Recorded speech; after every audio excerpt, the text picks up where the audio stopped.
Chers amis, bonjour. J'aimerais vous convaincre aujourd'hui, avec l'aide de la grâce de Dieu, que sans prière, le chrétien n'est rien, absolument rien, même s'il est convaincu du contraire. Nous savons quelle affection l'apôtre Paul portait à Timothée, son enfant légitime en la foi, comme il le dit lui-même. L'apôtre avait trouvé en son collaborateur des qualités qui lui permettaient de devenir un successeur spirituel, ou du moins l'un des gardiens des grands principes chrétiens indispensables à la fondation et à la prospérité de l'Église. Il voulait donc ancrer profondément ces vérités essentielles dans le cœur de son compagnon d'œuvre, afin que celui-ci les conserve intactes par la suite. Aussi a-t-il donné à Timothée des consignes permanentes en ce qui concerne la prière.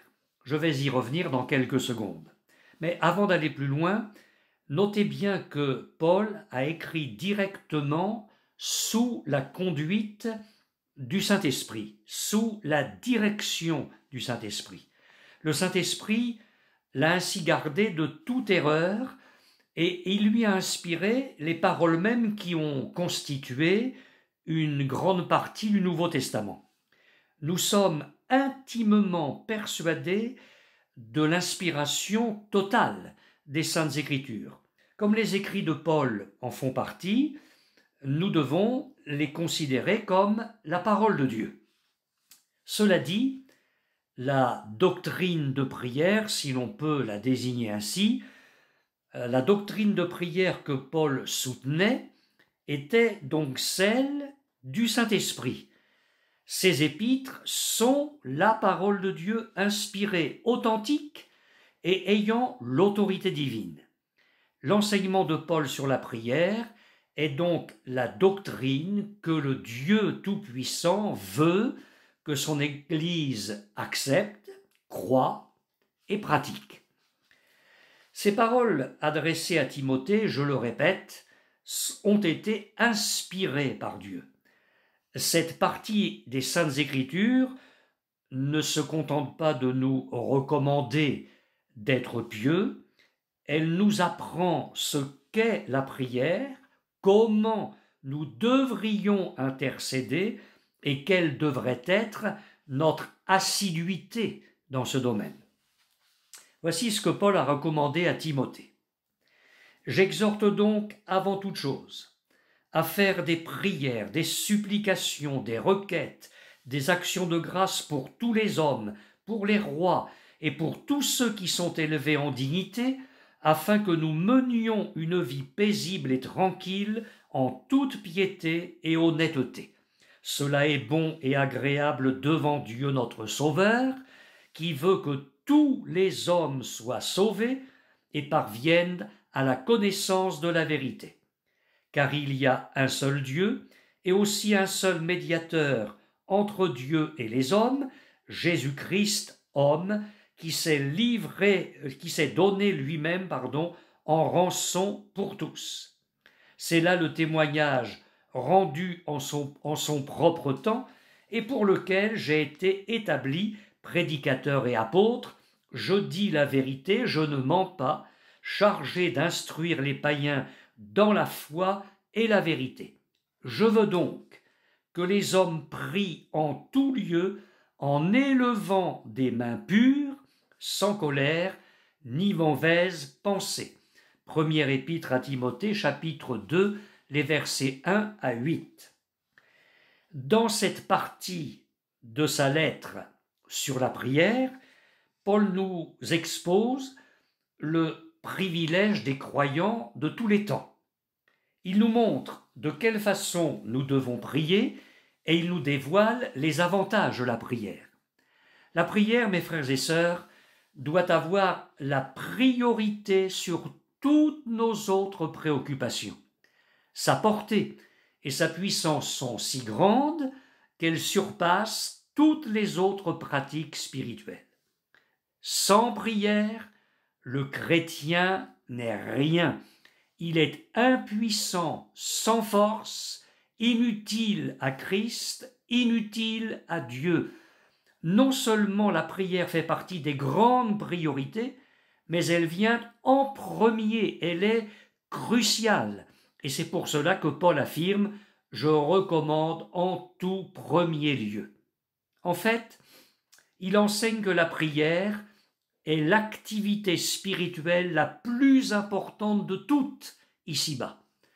On doit mettre tout le reste au second plan.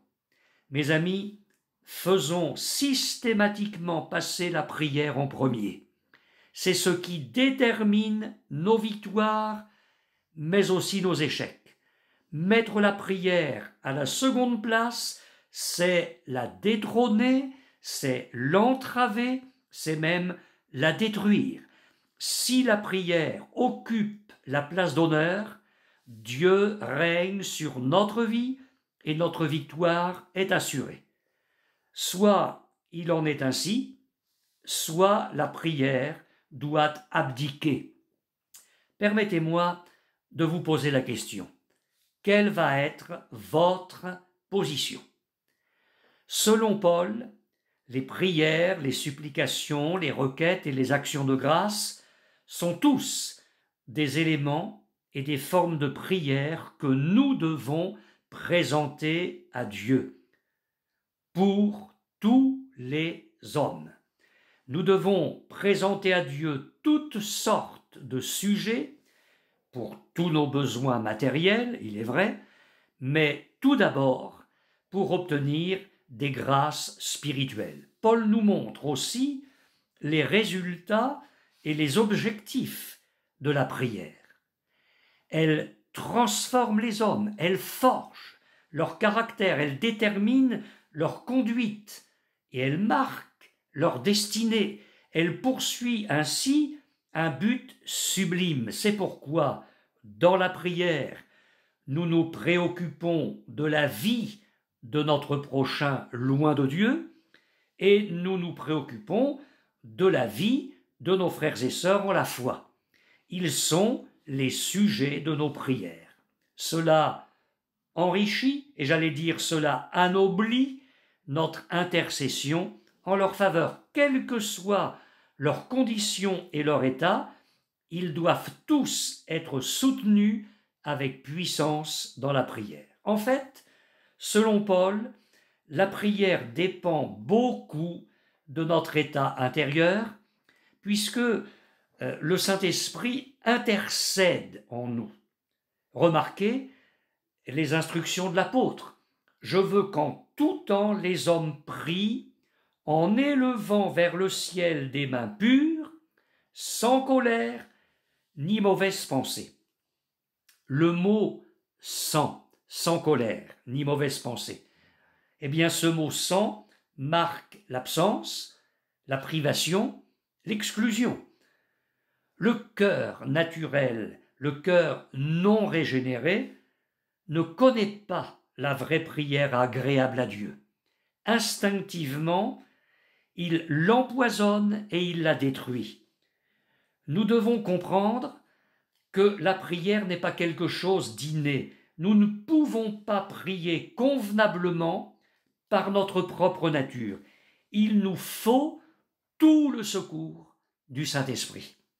Permettez-moi une image. Les plantes et les fruits sont gorgés de jus.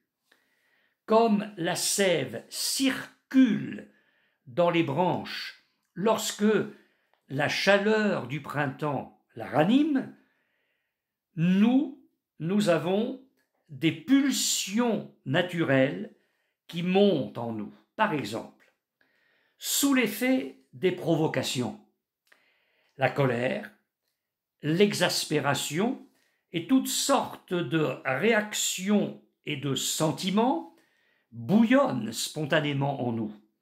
Eh bien, gardons-nous d'avoir de tels mouvements d'humeur et, avec la grâce de Dieu, supprimons-les. Mes frères et sœurs, personne ne peut prier correctement en laissant ses sentiments naturels monter en lui, en les entretenant et en les chérissant. La prière doit en être exempte, sans colère ni mauvaise pensée, nous dit la parole de Dieu. La prière doit être animée par une inspiration bien plus haute, meilleure et plus noble. La fureur mine la prière et elle nuit à son efficacité. Je répète à nouveau la parole de Dieu, sans colère ni mauvaise pensée. Abandonnons-nous donc à l'action puissante de l'Esprit de Dieu pour être des hommes et des femmes pleinement efficaces dans le combat de la prière. Amen.